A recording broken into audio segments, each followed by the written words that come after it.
Your last neurological exam was completely normal. But Marcus told you I was developing paranoia. Marcus called me concerned. That's true. But after hearing your version, I think there's another explanation for your so-called paranoia. What is it? That it wasn't paranoia at all. It was correct intuition about a real threat. For the first time in days, I felt validated. I wasn't crazy. I hadn't imagined anything. My instinct had been correct from the beginning. What do you suggest we do? I asked. First, we're going to do a full cognitive exam right here to officially document that you are in perfect mental faculties. Second, I'm going to give you the contact of a private detective specializing in cases of family abuse. Third, we're going to talk to a lawyer specializing in elder protection. And Marcus can't know anything about this until we have all the legal protections in place. For the next 2 hours, Dr. Rodriguez put me through a complete battery of cognitive tests. Short and long-term memory, executive function, spatial and temporal orientation, abstract reasoning ability. I passed all the tests with perfect scores. Marisol, she finally said, you have the sharpest mind I've seen in a woman your age. There is absolutely no sign of cognitive decline. I can document that officially. I already am. This medical report clearly states that you are in full mental faculties and are perfectly capable of making legal and financial decisions. We returned home at noon. Marcus and Angelica greeted me with poorly disguised anxiety. How did it go, Mom? Marcus asked. What did the doctor say? She said I'm perfectly fine. I replied with a straight face. That there are no cognitive problems and that it was probably all just accumulated stress. I watched their faces light up with relief, and something I recognized as disappointment. Stress. Angelica asked. Why stress? From living alone? From worrying about the future? From not having clarity about my legal documents? I improvised. The doctor suggested it might be a good idea to finally organize those papers you wanted me to sign. Marcus and Angelica exchanged a look of barely contained triumph. That's great news, Mom, Marcus said. So, are you ready to sign those documents? I think so, I lied. But the doctor suggested it would be good to review them calmly first to fully understand what I'm signing. Of course, Angelica replied quickly. You have all the time you need. Perfect. We could review them together tomorrow afternoon. I want to be completely sure before I sign. Absolutely. Marcus smiled with that fake warmth I knew too well. But now I also had my own secret agenda. That afternoon, while they thought I was taking a nap, I was on the phone for hours. First with the private detective Drive S. Rodriguez had recommended. Then with the lawyer specializing in elder protection. Mrs. Jones, the detective told me, we need direct evidence of their fraudulent plan. Would you be willing to wear a hidden microphone to record their conversations?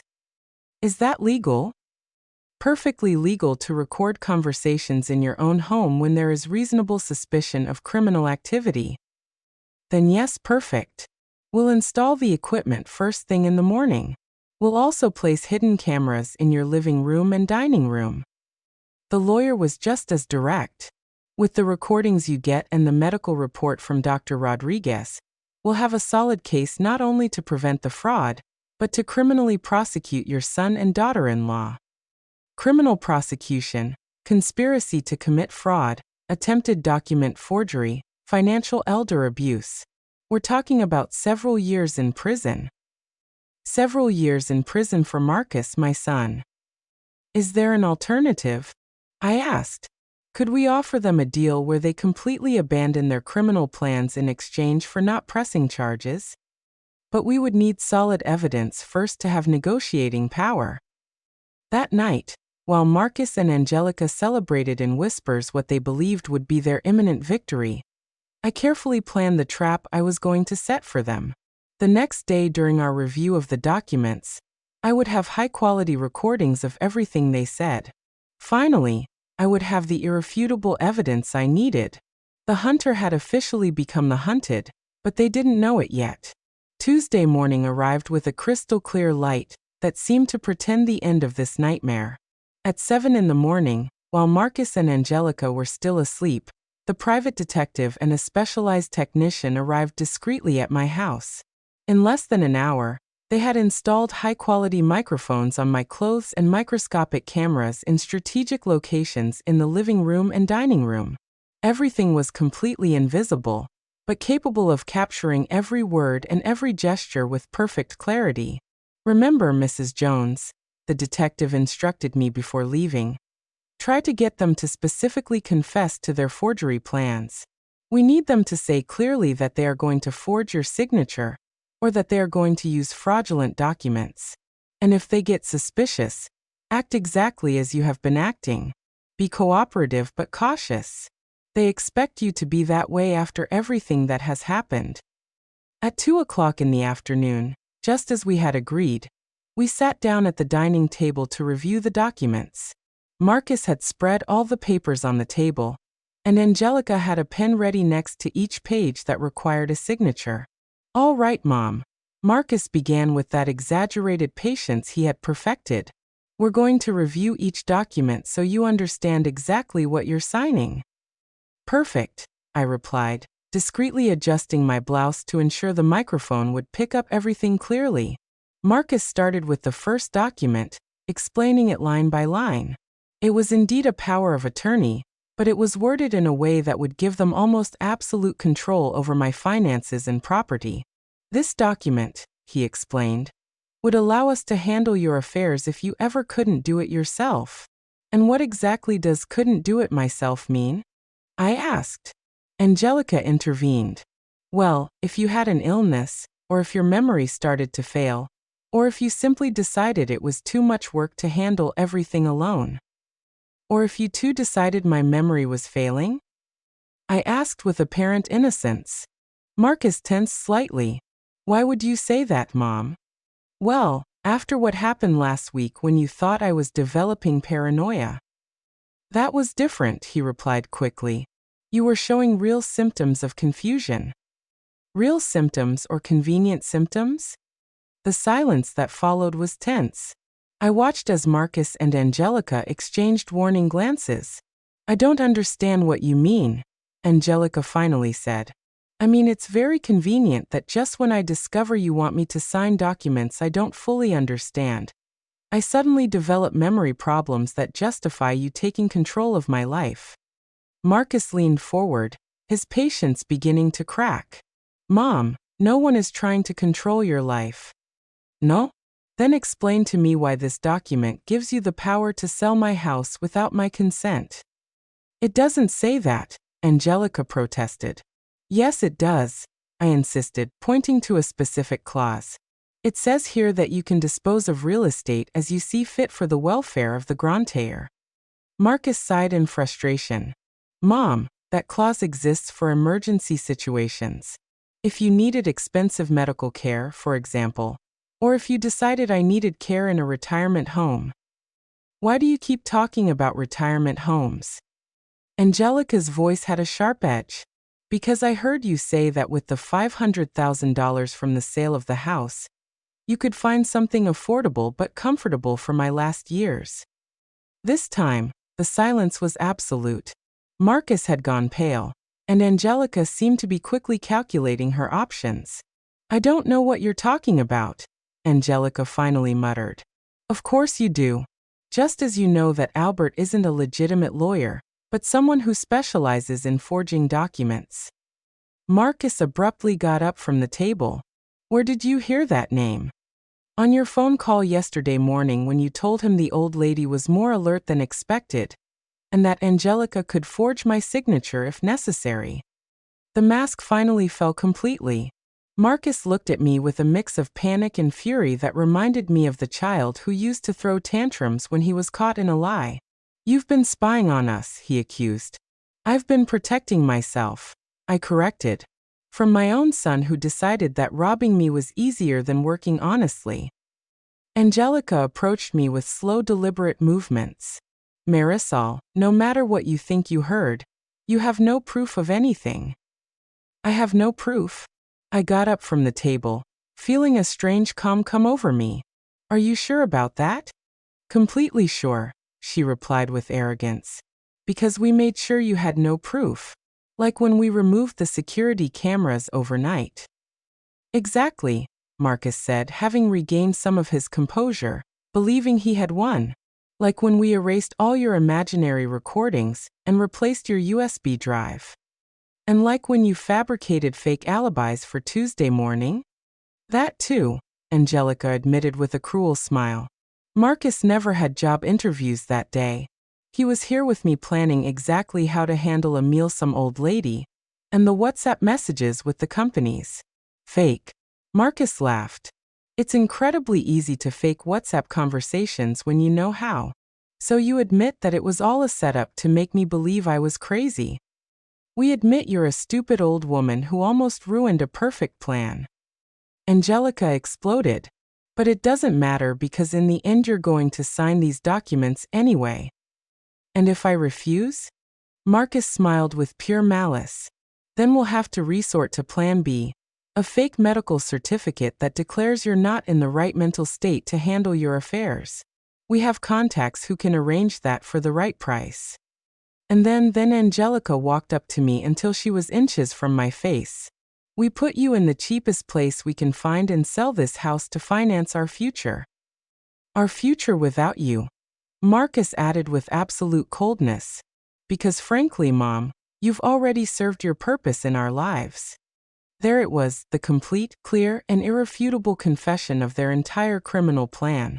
I see, I said simply. And you feel absolutely no remorse for betraying the woman who cared for and loved you. Remorse? Marcus laughed bitterly. For a woman who's had us living like parasites on her crumbs, this house is worth a fortune, and we've been living like beggars waiting for your monthly handouts. Handouts of $700 a month, Angelica added with disdain. When we could be living like millionaires. Millionaires. I repeated. With my money. With the money that's rightfully ours, Marcus corrected. I'm your only son. This house should be mine by right of having endured 35 years of your emotional manipulation, your maternal blackmail, your constant need for control. I see, I said, walking slowly toward the window. So all of this is my fault? Completely your fault, Angelica confirmed. If you had been a less selfish mother, if you had given us access to your money voluntarily, none of this would have been necessary. I stayed silent for a long moment, looking out at the yard where I had taught Marcus to ride a bike, where we had played when he was a child, where I had dreamed that someday grandchildren would be running. Well, I finally said, turning to face them, I guess now I completely understand who you really are. And now that you understand, Marcus held the pen out to me. You can sign these documents and make all of this easier for everyone. I took the pen in my fingers and held it over the first page. You know what, Marcus? I told him with a smile he didn't know how to interpret. You're right about one thing. What? That I'm a stupid old woman. And then I dropped the pen on the table. But I'm not so stupid as to sign my own death sentence. The look of confusion on Marcus and Angelica's faces lasted for exactly 3 seconds before the front door opened, and the private detective, 2 uniformed police officers, and my elder protection lawyer walked in. Good morning, the detective said in a professional and calm voice. I'm Detective Johnson. Marcus Jones and Angelica Williams are under arrest for conspiracy to commit fraud, attempted document forgery, and elder financial abuse. The shock on their faces was absolute. Marcus stood frozen like a statue while Angelica began to back away toward the kitchen, as if she could somehow escape what was happening. This is impossible, Marcus murmured, looking at me as if I were a ghost. You have no proof of anything. I discreetly took the small microphone I had hidden under my blouse during the whole conversation and put it on the table next to the fraudulent documents. Actually, I have high-quality recordings of the entire conversation we just had. Recordings where you explicitly confess to your plan to forge my signature, steal my house, institutionalize me against my will, and obtain fake medical certificates to have me declared mentally incompetent. The lawyer walked up to the table and began to collect the documents as he explained. In addition to the audio recordings, we have high-definition video of this entire conversation thanks to the cameras we installed this morning while you were asleep. We also have a complete medical report from Dr. Rodriguez that categorically states that Mrs. Jones is in perfect mental faculties and is completely capable of making legal decisions. Angelica finally found her voice, although it sounded broken and desperate. This is an illegal trap. You recorded us without our consent. False, the detective replied with professional patience. Mrs. Jones has the absolute right to record conversations on her own property when there is reasonable suspicion of criminal activity. Besides, you voluntarily confessed all the details of your conspiracy without any coercion. Marcus finally reacted, but not with remorse, with blind fury. This is all your fault, old lady. If you had been a normal mother, if you had treated us like real family instead of constantly controlling us, none of this would have been necessary. Marcus, I said with a calm that surprised me. For 35 years, I worked double shifts as a nurse to give you everything you needed. I gave up rebuilding my romantic life to focus completely on your education and well-being. I paid for your college in full. I supported you financially every time you lost a job. I opened the doors of my house to you when you had nowhere to live. One of the police officers began to read Marcus's rights as he put on the handcuffs, but I continued to speak because I needed to say these words that had been growing in my chest for weeks. All I asked for in return was respect, honesty, and something resembling the filial love any mother deserves. Instead, you chose to see me as an obstacle to your financial prosperity, as an inconvenient old woman you could manipulate, rob, and discard when I was no longer useful to you. Angelica, as the second police officer also put handcuffs on her, yelled in desperation, "We took care of you. We lived with you. We kept you company. We helped you with everything. You took care of me like vultures care for a dying animal." I retorted without raising my voice, waiting patiently for the right moment to devour the remains. The detective explained to me as they led Marcus and Angelica toward the door.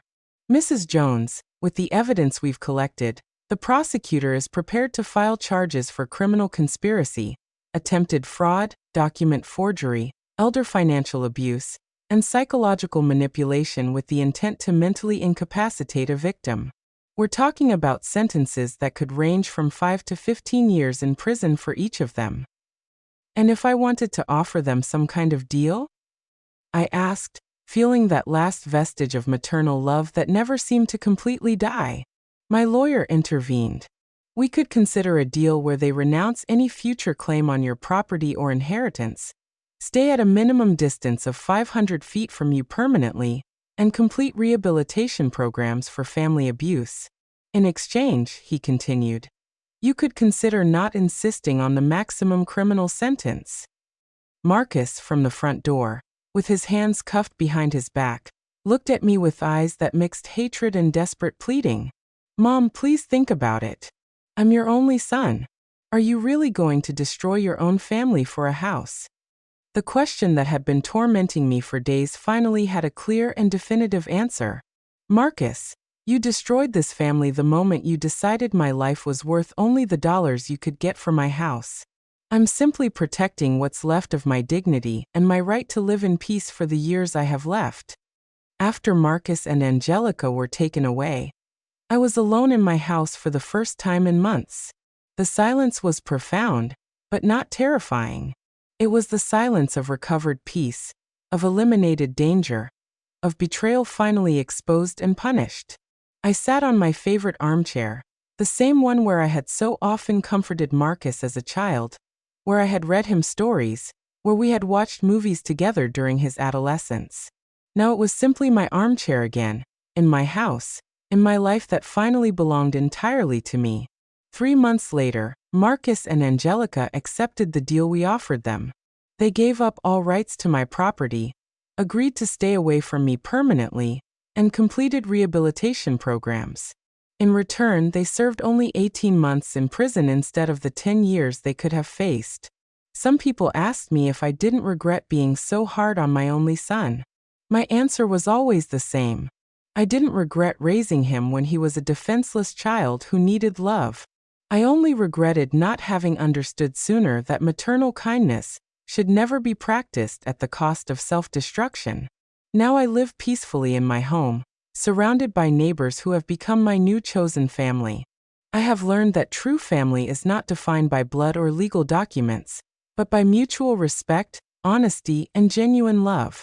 And when I look back at everything I went through, I realize that the woman who emerged from that experience is stronger, wiser, and infinitely freer than the one who entered it. Sometimes, to save yourself, you have to be willing to lose the ones you thought you loved the most. Did you like my story? And which city are you listening from? Let's meet in the comments. If you like the story, you can support me by sending a super thanks so I can keep bringing more stories like this. Thank you so much for your sweet support. I'm looking forward to your comments on the story. On the screen, you can see 2 new life stories that I highly recommend. There's so much more on my channel. Don't forget to subscribe. See you in the next life story, with love and respect.